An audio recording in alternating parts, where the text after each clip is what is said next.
The young leaders really need to help spread the message that bullying is not normal. It's not kids being kids, and they're really the ones who can help spread that. And they can do that by reporting what's going on to adults in their school and making sure that they stand up for their peers when peers are being bullied.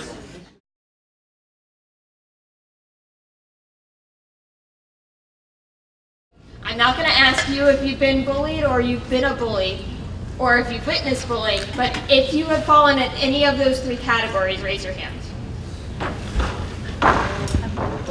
So this is not a new topic. This is not something that we need to sit and really go, okay, bullying is repeated behavior where there's a power imbalance that involves aggressive behavior. You know that. You've seen that.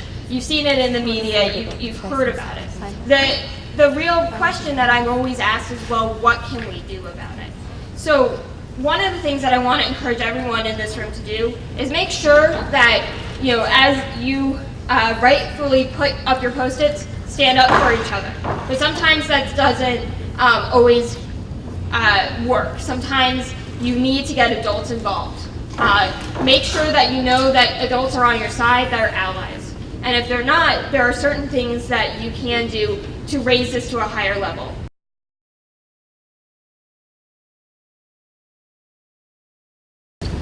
What's changed, though, particularly for our community, post 9/11, is that now what we're seeing is that it's become quite pervasive, where we're dealing with issues where people are being called Osama bin Laden, people are being called terrorists.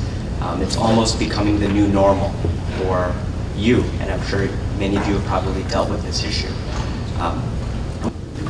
And here's a critical issue as well.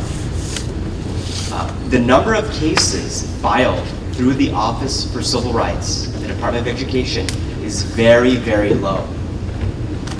But every time we go out to the community, I mean, how many folks had their hands up earlier today when they said, when Deb said, have you been bullied? Are you a bully? Or you've witnessed it? But we have very, very few cases that are reported to the federal government. And one thing that we're trying to do is, moving to next year, is to make sure that can folks hear me now? Sorry. We want to make sure that people are reporting these cases. If I can make a request of everybody here, I think you guys are all the future leaders, of the community.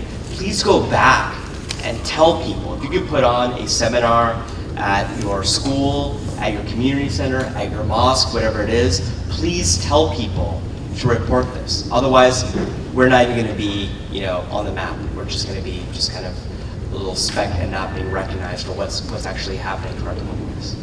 And if I can just tag on to what Akko was saying, there's a couple of things to remember. There's a chain of progression of how you should report this. The federal government can only do so much. Our role, the Office for Civil Rights and the Civil Rights Division enforce civil rights laws, and that says that, at least from the Office for Civil Rights and the Department of Education, that all schools must adequately address issues of harassment pertaining to those civil rights laws at school. So it's when the school is not adequately doing something that the government can come in and sort of remediate the situation. I'm Amrita Singh, and I work with the Sikh American Legal Defense and Education Fund, SALDEF, and we're an advocacy organization. So I came here today to sort of share how an advocacy organization deals with issues like bullying. And what we do is we educate, we go to schools, and we go to the community, and we educate people just to kind of create, people are ignorant sometimes, and that's where it breeds bullying. And then also we focus on legislative advocacy, and an example of that is there's a bill, and it's called the Safe Schools Improvement Act. And what this bill would do is strengthen existing protections that are in the education bill, and it'll basically require states to collect more information on bullying, and then report that information to the Department of Education, and then make it public, so you can all know how many reported bullying cases there are from state to state, school to school. It'll also require schools to clearly prohibit bullying and harassment. Right now, schools, they kind of all have different bullying policies, and we want to make it a little stronger and broader, so that it will specifically state that bullying is when you target somebody because of their national origin, their religion, their race, their gender, their sexual orientation.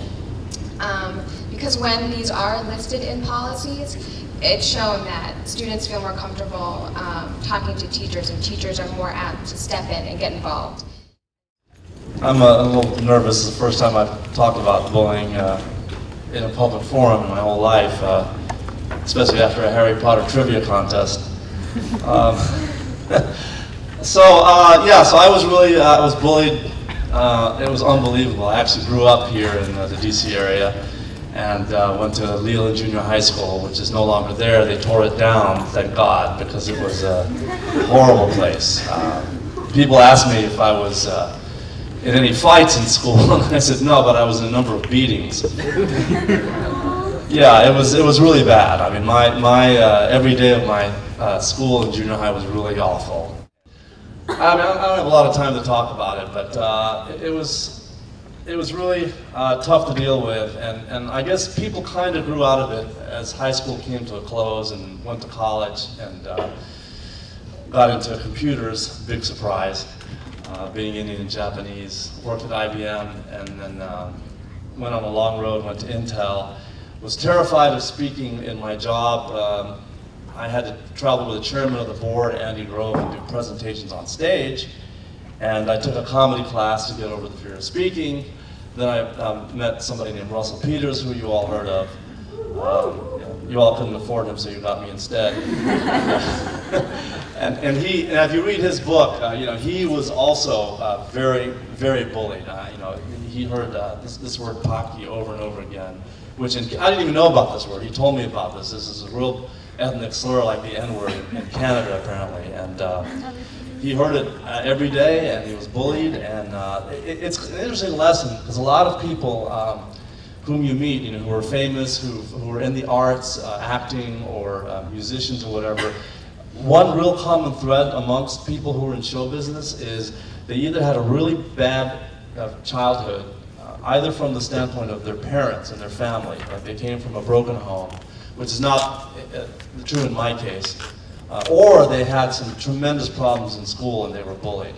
So the one thing I would say that there's a positive that comes out of being bullied is that it gives you the motivation to go and to do great things and to show people, that you really are worth something. And I don't know if it's necessarily a healthy thing, but if you can stand, if you can survive being bullied, and if you can, if you can just kind of say to yourself, self, that this might actually lead to something, that being bullied like this might actually make me stronger in the long run. And if you're going through it right now, and I'm sure some of you are, it's really tough. I know it really is. But if you can get through it, then there are brighter days ahead.